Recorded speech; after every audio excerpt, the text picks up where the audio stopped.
Bonjour les filles, j'espère que vous allez bien. Alors aujourd'hui, en fait, on aborde un autre sujet de la formation, donc qui est développer son public cible et vraiment élargir son réseau de contacts sur Facebook. Donc, je vais partager mon écran avec vous pour que vous puissiez. Donc, je vais mettre ça en écran parfait. Donc, oups. Donc aujourd'hui, on va parler, comme je vous disais, de développer son réseau de contacts avec Facebook. Donc, en fait, une des questions qu'il faut se poser, c'est qui es-tu et quel est ton branding? Donc, pourquoi je vous ai parlé de ça? C'est parce que c'est super important de trouver qu'est-ce qui te distingue, toi, personnellement, des autres coachs. Donc, de se différencier des autres parce que dans le Beachbody, en fait, dans l'entreprise Beachbody, comment ça marche? C'est que c'est pas c'est pas le quoi que les gens achètent. Donc, c'est pas le programme. Oui, d'une certaine façon, ils l'achètent, mais c'est pas le programme ou le plan alimentaire que les gens vont acheter. C'est vraiment en fait, le coach en tant que tel. Donc, c'est le qui qu'ils achètent. Donc, le qui, c'est vous. C'est le coach, donc, de se différencier des autres pour avoir, on a toutes, en fait, on est toutes uniques, on est toutes incomparables. Donc, c'est de vraiment faire ressortir ça sur votre page pour faire comprendre aux gens qu'ils doivent venir avec vous parce que vous êtes qui vous êtes et que les gens puissent s'inspirer de vous et se reconnaître en vous. Donc, en fait, un exercice que je vous propose de faire, c'est d'écrire 5 à 10 choses qui vous caractérisent, mais qui ne sont pas en lien avec Beachbody. Donc, par exemple, moi, je suis philosophe à mes heures. Je suis, par exemple, vous pourriez dire que vous êtes étudiant dans un programme X ou que vous êtes diplômé d'un programme X. Moi, en fait, j'aime la nature. Donc, en fait, c'est des choses comme ça. Par exemple, je suis une maman. Par exemple, j'aime dessiner. Par exemple, plein de points, en fait, qui sont vraiment typiques et que vous, seul, vous êtes unique. Donc, philosophe à ses heures, il y a peut-être d'autres gens, mais c'est quelque chose qui me rend unique. Donc, de trouver des choses qui vous rendent unique et qui font que vous êtes la personne que vous êtes. Donc, l'autre point, c'est quel est votre public cible? Donc, la cible de communication en fait, le public cible, c'est quoi? C'est la cible de communication qu'une entreprise, donc un entrepreneur, veut atteindre avec son message, ses idées et sa mission d'entreprise. Le public cible, c'est défini par les passe-temps, les intérêts, les comportements d'achat et plein d'autres facteurs. Donc, un exercice à faire, c'est de définir son client idéal. Donc, par exemple, ma cliente idéale a entre 20 et 40 ans. Elle est une passionnée par les nouveaux défis. C'est une femme qui est philosophe, grande rêveuse, ambitieuse et déterminée. Et elle est travaillante. Donc, il y aurait pu avoir d'autres choses. Mais, par exemple, si je cible les personnes que je veux rejoindre, par exemple, pour moi, ça pourrait être ça.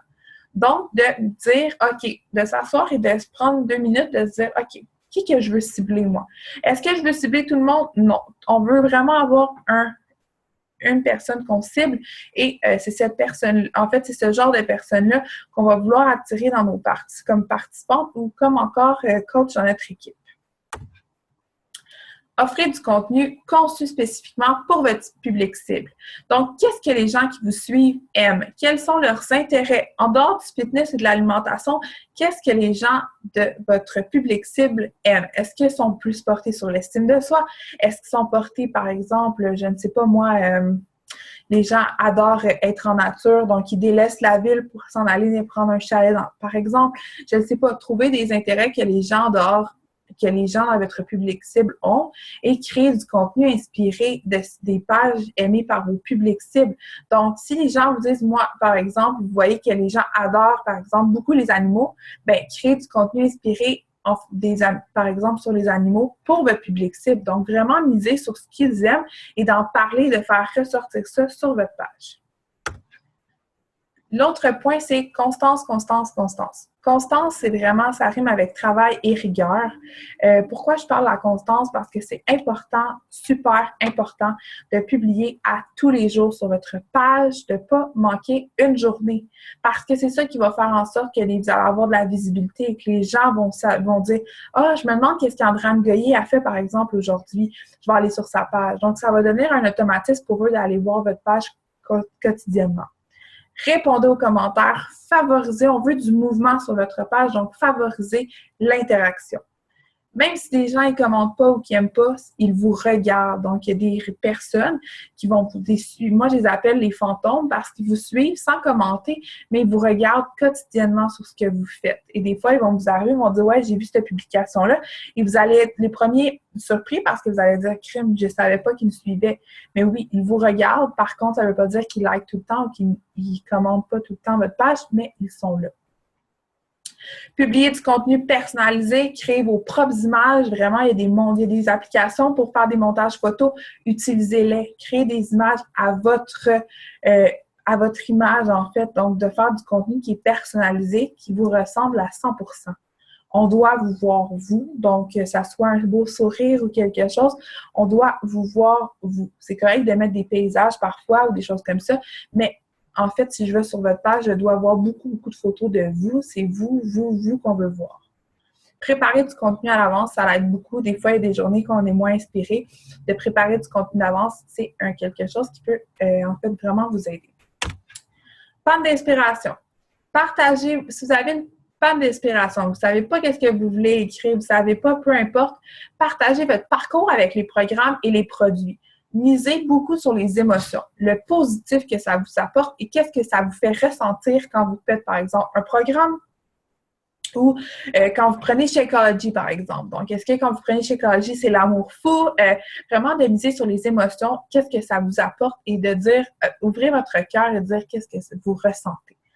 Partagez vos apprentissages avec votre développement personnel. Donc, vous pouvez faire la lecture de développement personnel et, par exemple, écrire un passage de votre livre que vous avez trouvé inspirant et dire aux gens qui ont pensé vous ou des choses comme ça. Donc, de partager vos lectures avec les gens. Parlez de votre rôle de coach. Qu'est-ce que ça vous apporte d'être coach? Donc, pas dire, bon, salut, moi, je m'appelle Andréane Goyer, je cherche des coachs dans mon équipe.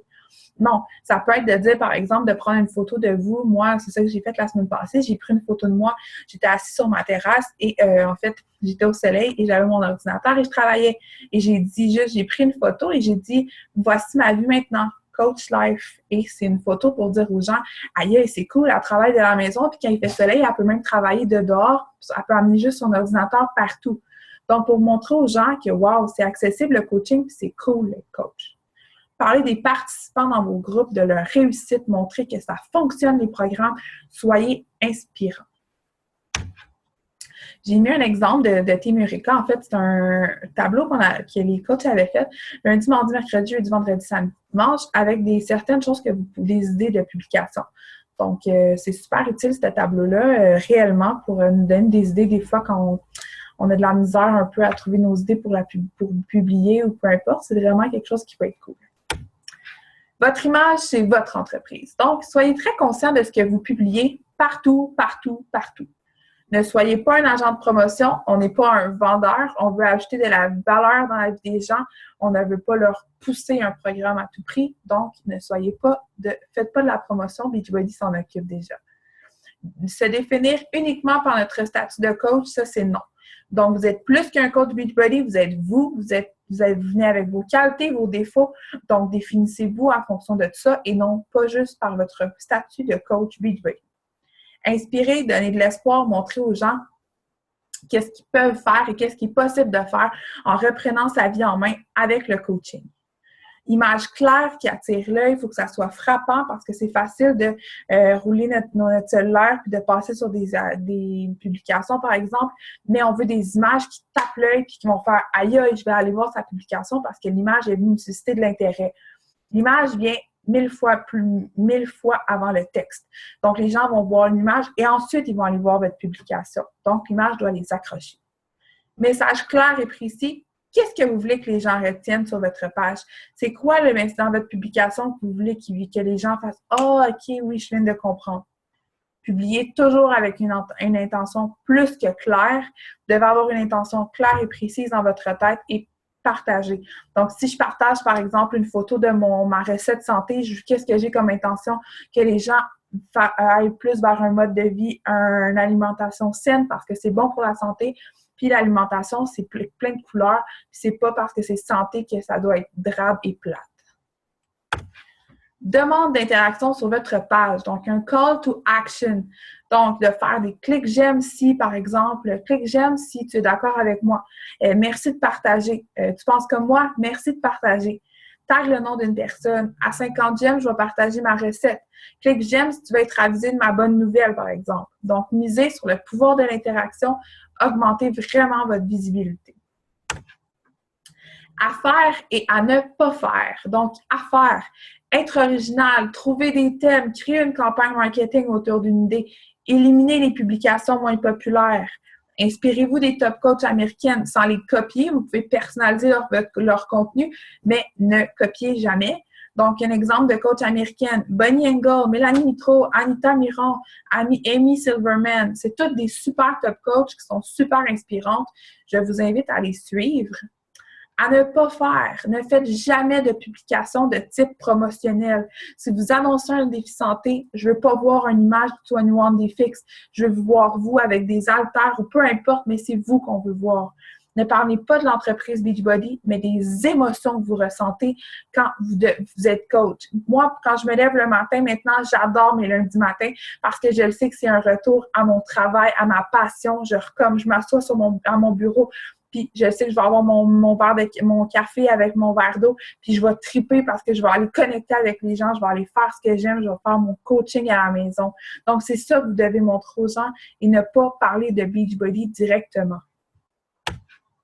Sponsoriser vos publications. Donc, je vais faire une vidéo éventuellement sur la sponsorisation de vos publications, mais faire ce moyen-là, en fait, c'est de faire la publicité de vos publications. C'est un super bon moyen de faire la promotion de vos publications, de définir, en fait, je vous invite à définir un budget pour votre marketing. Vous êtes une entreprise, vous n'avez pas beaucoup de marketing à faire, mais sponsoriser vos publications, ça va aller vous chercher beaucoup, beaucoup de gens. Soyez constant dans votre marketing, donc faites pas une sponsorisation une fois par 8 mois. C'est vraiment de la constance. Les opinions divergent, il faut tester pour voir qu'est-ce qui fonctionne pour vous. Donc, essayez plusieurs publications que vous sponsorisez. Vous allez voir lesquelles accrochent plus. Commencez par un petit montant et gardez les traces de vos résultats. Donc, par exemple, j'ai sponsorisé pour 12 $. J'ai eu 3 personnes qui se sont inscrites à mon défi. C'est pas beaucoup quand on pense à ça parce que si vous sponsorisez, par exemple, pour votre défi santé, vous sponsorisez pour un défi santé, chaque commission environ, ça vous ramène 40 à 100 $ dépendamment des programmes que vous vendez. Donc, de mettre 12 $ pour avoir 3 personnes dans mon défi santé, c'est quand même pas, c'est vraiment pas gros pour avoir un gros bénéfice dans le sens que vous allez avoir des vies à changer et ça va vous amener beaucoup de visibilité. Donc, c'est une super bonne façon. Misez sur le pouvoir de vos actions quotidiennes. Je ne leur dirai jamais assez. La constance dans cette entreprise-là, c'est quelque chose d'ultra important. Donc, action et act now. Donc, c'est la fin de mon webinaire. J'espère que vous avez aimé cette formation-là. C'est réellement quelque chose qui est super important dans l'entreprise. Donc, vraiment, la constance et définir votre public cible pour augmenter votre visibilité. Donc, je vous laisse là-dessus, gang, et on se reparle très bientôt. Bye bye!